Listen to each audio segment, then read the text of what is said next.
여러분, 기독교 복음의 핵심은 사랑이요 용서입니다. 용서.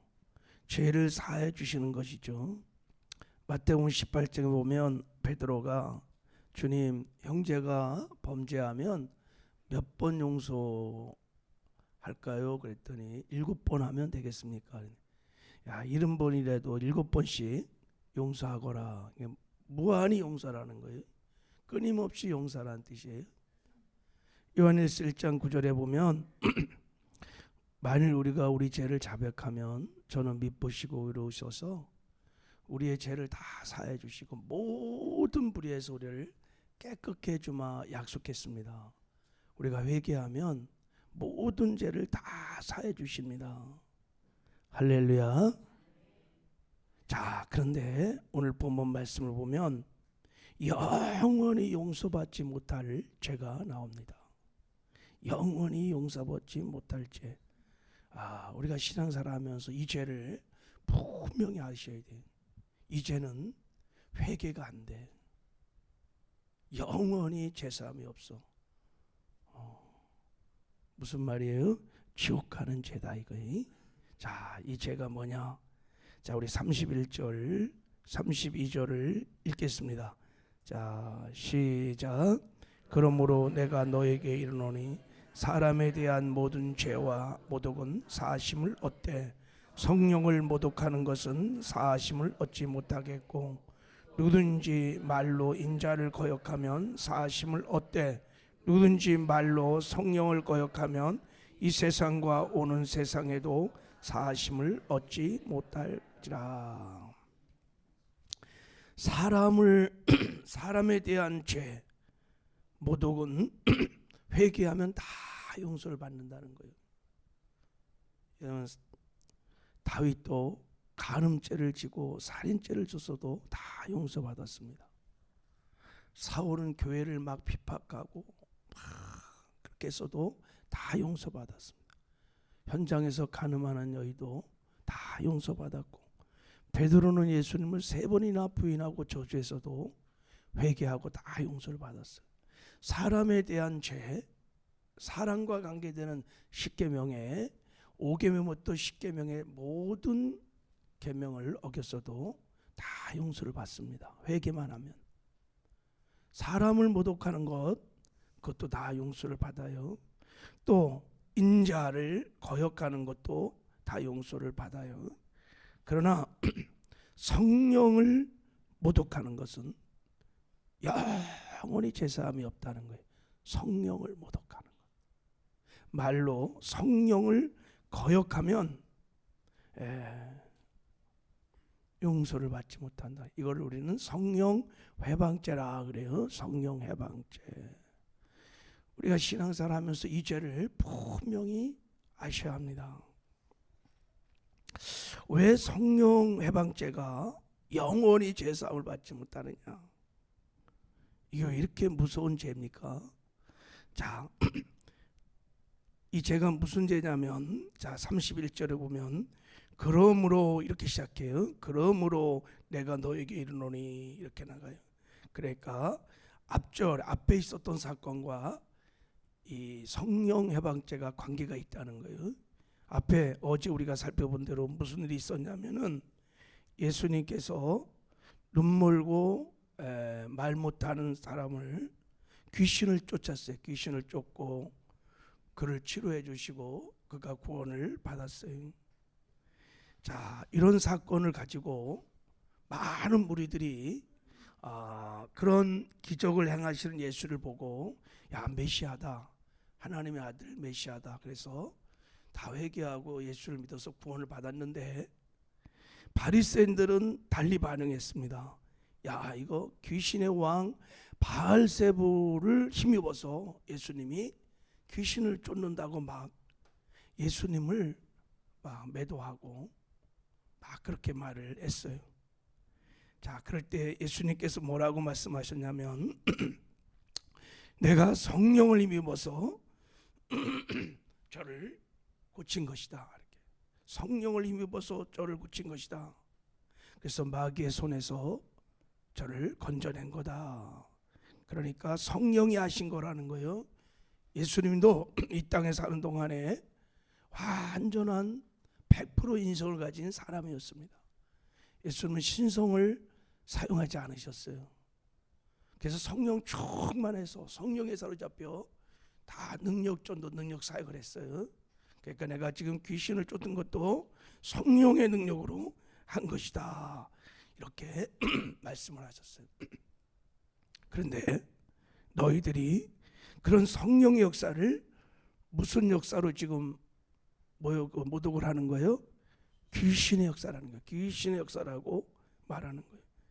이게 성령을 모독하는 것입니다. 성령의 역사를 부인하는 거예요. 성령의 역사를 부인하는 거예요. 성령의 역사를 인정하지 않는 거예요. 무시하는 거예요. 대적하는 거예요. 이게 바로 성령 모독죄, 성령 회방죄입니다. 이 죄는 사심이 없다는 거예요. 자, 성령을 인정하지 않고 무시하고 대적하면 어떻게 될까? 자, 이건 우리 바리새인들만 당시 해당하는 것이 아니라 모든 사람들에게, 구원받은 이후에 우리에게도 해당되는 말씀입니다. 자, 성령을 모독해 성령의 사역을 부인한다. 그러면 첫째, 회개가 일어나지 않아요. 성령은 회개의 영이세요. 요한복음 16장에 오면 성령이 오셔서 하는 세 가지가 있어요. 의에 대하여, 죄에 대하여, 심판에 대해 내가 책망하리니, 성령이 오셔서 세 가지를 책망하고 깨닫게 하세요. 그 중에 하나가 뭐냐면 죄가 무엇인지를 성령이 깨닫게 하세요. 죄라 하면 나를 믿지 아니하며, 성령이 아니고는 죄를 깨달을 수가 없어요. 성령이 죄를 깨닫게 하는 거예요. 그래서 우리가 회개를 할 수 있는 것입니다. 회개를 해야 예수님을 주인으로 영접할 수 있어요. 회개를 하지 않으면 그 누구도 예수님을 주인으로 영접할 수 없어요. 구원받은 이후에도 마찬가지예요, 여러분. 욕심이 잉태한 즉 죄를 낳고 죄가 장성하면 사망을 낳는 거예요. 죄가 장성하면 사망을 낳는 거예요. 그게 무슨 말입니까? 예수를 믿어요. 근데 죄를 계속 지속 반복 고의적으로 계속 지어서 죄가 장성하면 사망을 낳을 수 있다는 거예요. 멸망을 당할 수 있다는 거예요. 그 왜 죄가 장성할까요? 회개를 못하는 거예요. 회개가 안 되는 거예요. 그래서 천국을 못 가는 거예요. 그래서 여러분 히브리서 6장에 보면 이런 말씀이 있어요. 한 번 빚을 받고 하늘의 은사를 맛보고 성령에 참여한 바가 됐고 하나님의 선한 말씀과 내세의 능력을 맛보고도, 그러니까 다 구원받았어요. 거듭났어요. 성령 체험됐어요. 은혜도 받았어요. 그런데 타락한 자들은 타락했어요. 다시 새롭게 하여 회개하게 할 수 없나니, 죄를 고의적으로 의도적으로 이게 죄인 줄 알면서 계속 반복해서 지면 회개가 계속되는 게 아니라는 거예요. 회개할 수 없나니. 자, 이게 다 성령 해방죄예요. 여러분, 성령의 역사가 아니면 회개할 수 없기 때문에 이렇게 우리가 죄사함도 받지 못하고 구원을 상실할 수 있다는 것을 말하고 있는 것입니다. 자, 또 우리가 성령님을 모독하고 거역하면 예수님이 그리스도이심을 깨닫지 못해요. 성령은 오셔서 예수가 누구이신지를 가르쳐 주시는 그리스도의 영이십니다. 할렐루야. 그래서 성령이 아니고 누구도 예수를 주라고 고백할 수 없다는 거예요. 예수를 여러분 내 죄를 사하신 구주와 내 생명의 주인으로 믿어야 구원을 받습니다. 그런데 그게 깨달아지지 않아요. 믿어지지 않아요. 성령을 무시해버리면. 오직 성령께서 오셔서 저 2000년 전에 십자가에 죽은 부활하신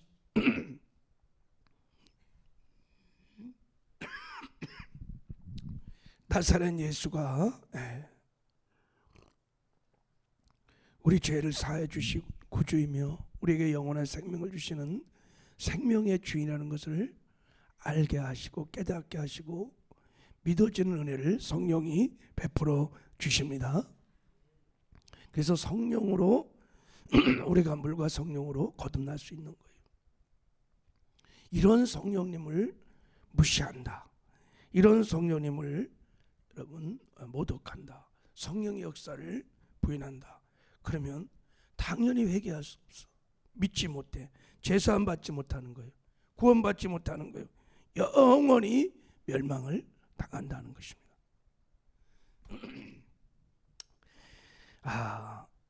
다시 한번 예수님이 그래서 이렇게 말씀한 거 이제 다시 한번 31절을 읽으면 자 이해가 돼요. 자 시작. 그러므로 내가 너에게 이르노니 성령을 모독하는 것은 사하심을 얻지 못하겠고. 할렐루야. 자 여러분 우리가 어떻게 제사함 받고 구원받고 하나님의 자녀가 되었을까요? 말씀드린 대로 성령께서 죄를 깨닫게 하셔서 우리가 회개를 한 거예요. 성령께서 예수가 누구신지를 가르쳐 주셔서 우리가 예수를 영접한 거예요. 여러분 이게 그냥 내가 내 생각으로 의지대로 된 것이 아닙니다. 그래서 우리가 회개하고 예수를 믿어서 구원을 받은 줄 믿습니다. 자 지금도 이제 구원 이후에 지금도 우리가 성령이 함께 하셔서 구원 이후에도 성령이 우리와 함께 하시기 때문에 성령께서 말씀을 통하여 우리의 양심을 통하여 우리가 죄를 지면요 계속 책망하세요.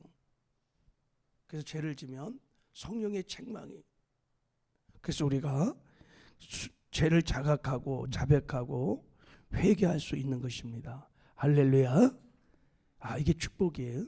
그리고 성령이 지금 우리와 함께 하셔서 내가 죄와 구별된 거룩한 삶도 살고 그리고 말씀을 지켜 행하는 의로운 삶도 살고 그리고 여러분 충성된 삶도 살고 사랑의 삶도 살고 승리하는 삶을 살 수 있는 것입니다. 즉 성화의 구원을 이뤄갈 수 있다는 거예요. 성화의 구원. 구원은 과정이에요. 우리가 예수 믿고 내가 구원받아서 그것을 끝나는 게 아니에요. 구원은 칭의의 구원을 이룬 다음에 예수를 닮아가는 성화의 구원을 이루어서 그리고 마지막 심판대 앞에서 하나님께 의롭다함을 받고 영화의 구원을 완성하여 우린 천국에 가는 것입니다. 그래서 성령께서 우리와 함께 하심으로 우리가 예수를 닮아가는 성화의 구원을 이루어 갑니다. 그래서 우리 삶에 의의 열매가 맺히는 거예요.